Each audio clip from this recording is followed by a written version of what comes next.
एकानं घर बांधल्यानंतर अनेकांना बोलवलं, घरातला सगळा कार्यक्रम झाला आणि ज्यावेळी झोपत होता तेवढ्यात एक आवाज आला की म्हणला मी तुझा आत्मा आहे आणि मी आता इथून निघून निघालोय.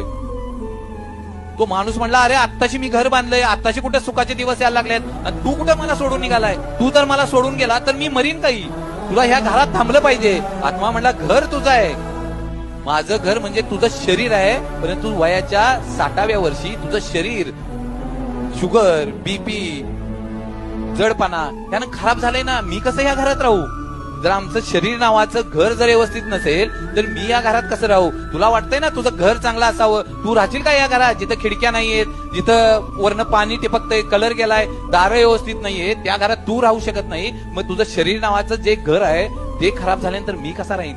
मित्रांनो, त्यासाठी हे जे ईश्वरानं दिलंय ना आम्हाला ते पहिल्यांदा व्यवस्थित ठेवण्याचं. आयुष्यात सगळे कमवता येईल, तुम्हाला पैसे कमवता येतील, सगळे कमवता येईल, परंतु आयुष्यात शरीर परत कमवता येत नाही, लक्षात घ्या.